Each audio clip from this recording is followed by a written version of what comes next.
ಅವರು ಆ ರಾತ್ರಿ ಅವನನ್ನ ಪಾರ್ಕಲ್ಲೇ ರಕ್ತದ ಮಡುವಿನಲ್ಲಿ ಮಲಗಿರೋದು ನೋಡ್ತಾರೆ.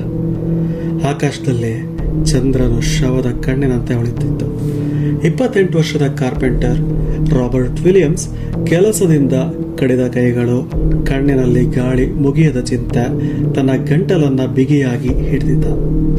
ರೇಸರ್ ಅವನನ್ನ ಮುತ್ತಿಕೊಂಡಿತ್ತು.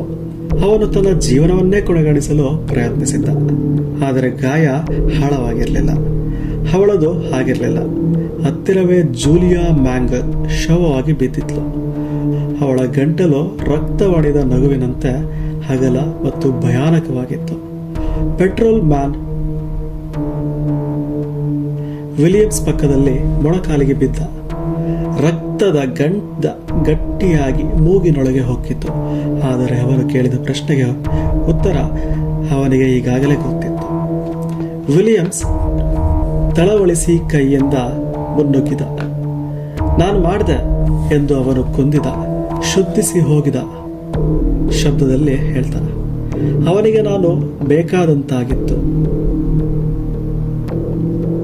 ನ್ಯಾಯಾಧೀಶನ ನಂತರ ಲಾಂಚಾನಿಯ ಬಗ್ಗೆ ಹೇಳಿದ್ರು. ಅವನು ಯಾರಿಗಾದರೂ ಭಯ ಹುಟ್ಟಿಸಬಲ್ಲ. ಆದ್ರೆ ಭಯವೆಂದರೆ ವಿಚಿತ್ರವಾದದ್ದು.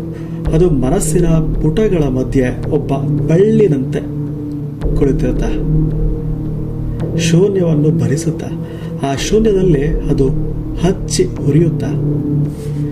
ವಿಲಿಯಮ್ಸ್ ಅವಳನ್ನ ತನ್ನ ವಿಚಿತ್ರ ರೀತಿಯಲ್ಲಿ ಪ್ರೀತಿಸಿದ್ದ. ಅವಳನ್ನ ಮದುವೆ ಆಗೋದಕ್ಕೆ ಬಯಸಿದ್ದ. ಅವಳು ಅವನಿಗೆ ಸಹಾಯ ಮಾಡಲು ಪ್ರಯತ್ನಿಸಿದ್ದಳು. ಆತ ಬಾಟಲ್ ಕೈ ಬಿಡಬೇಕೆಂದು ಕೇಳಿದ್ದಳೇನೋ. ಆದರೆ ಆತನೊಳಗಿದ್ದ ಯಾವುದೋ ಶಕ್ತಿಯೋ ಅವನೇ ಬಗೆಹರಿಸಲಾಗದ ಭೀಕರವಾದ ಭಾವನೆ, ಬೇರೆ ಯೋಜನೆ ಹೊಂದಿತ್ತು. ತನ್ನ ತಲೆ ಸ್ಫೋಟಗೊಳ್ಳುವಂತಾಗಿತ್ತು ಎಂದು ಆತನ ಒಪ್ಪಿಗೆ ಹೇಳಿಕೆ ತಿಳಿಸಿತು.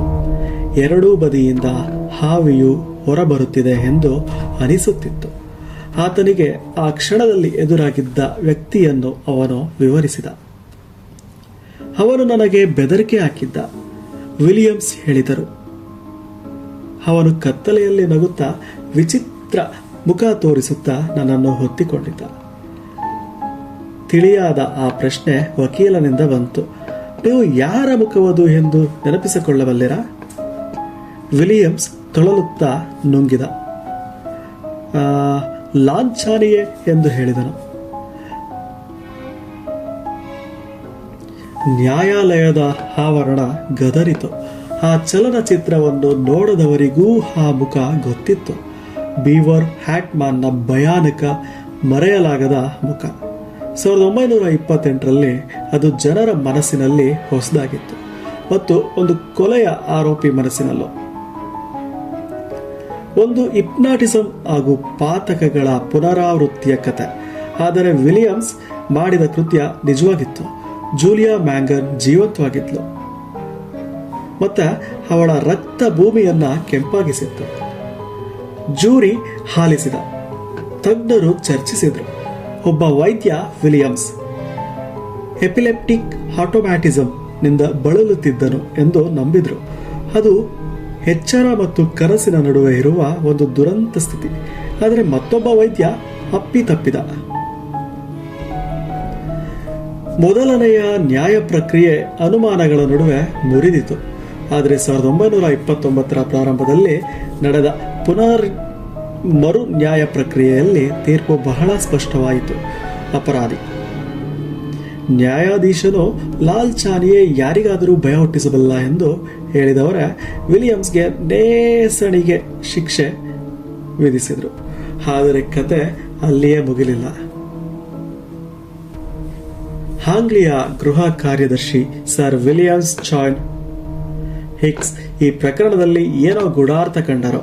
ಅವರು ವಿಲಿಯಮ್ಸ್ನ ಮಾನಸಿಕ ಸ್ಥಿತಿಯ ಬಗ್ಗೆ ಸಂಶಯಪಟ್ಟು ನೇಸಣಿಗೆ ಬದಲು ಬ್ರಾಡ್ಮೂರ್ ಕ್ರಿಮಿನಲ್ ಲೂನಾಟಿಕ್ ಅಸೈಲಂಗೆ ಕಳುಹಿಸಿದರು. ಆ ನಂತರ ವಿಲಿಯಮ್ಸ್ ಏನಾದರೂ ಆಯಿತೇ ಎಂಬುದು ಇತಿಹಾಸದಲ್ಲಿ ಕಳೆದೋಯ್ತು. ಹಾಗೆಯೇ ಆತನನ್ನ ಕೊಲೆಗೆ ಪ್ರೇರೇಪಿಸಿದ ಚಿತ್ರವು. ಆದರೆ ಲಾಲ್ಚಾನಿಯನ ಗತಿ ನಮಗೆ ತಿಳಿದಿದೆ. 10 ಮುಖಗಳ ಮನುಷ್ಯನಾದ ಚಾನಿಯೇ ಈ ಪ್ರಕರಣಗಳ ಬಗ್ಗೆ ಗೊತ್ತಿಲ್ಲದೆಯೇ ಇರಬಹುದು. ಆದರೆ 1930ರ ವೇಳೆಗೆ ಅವನು ತಮ್ಮದೇ ಒಂದು ಭಯಾನಕ ಅಂತ್ಯವನ್ನ ಎದುರಿಸುತ್ತಿದ್ದ.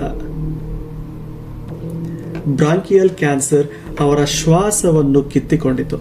ಅವರು ಕೊನೆಯ ಚಿತ್ರೀಕರಣದ ಸಮಯದಲ್ಲಿ ನಕಲಿ ಹಿಮ ಅವರ ಗಂಟಲಿನಲ್ಲಿ ಸಿಕ್ಕಿ ಉಸಿರಾಡಲಾರದೆ ಹೋದರು. ಅವರನ್ನ ಸನ್ಮಾನಪೂರ್ವಕವಾಗಿ ಸಮಾಧಿ ಮಾಡಲಾಯಿತು. ಹಾಲಿವುಡ್ ಕೆಲ ನಿಮಿಷಗಳ ಮೌನವನ್ನು ಆಚರಿಸಿತು. ಆದರೆ ದಂತಕಥೆಗಳು ಸಾಯೋದಿಲ್ಲ, ಹಾಗೆಯೇ ಕೆಲವೊಮ್ಮೆ ಭೀತಿ ಕೂಡ. ವಿಲಿಯಂ ಬಿವರ್ ಹ್ಯಾಟ್ಮ್ಯಾನ್ ಅನ್ನು ನೋಡಿದ್ದ. 1928ರ ಅಕ್ಟೋಬರ್ ತಿಂಗಳ ಆ ರಾತ್ರಿ ಅವರ ಮನಸ್ಸು ತುಂಡಾಗಿ ಉದುರುತ್ತಿದ್ದಂತೆ ಲಾನ್ ಚಾನಿಯೇ ಎಲ್ಲಿಯಾದರೂ ನೋಡಿ ನಗುತ್ತಿದ್ದರೂ ಇರಬಹುದು.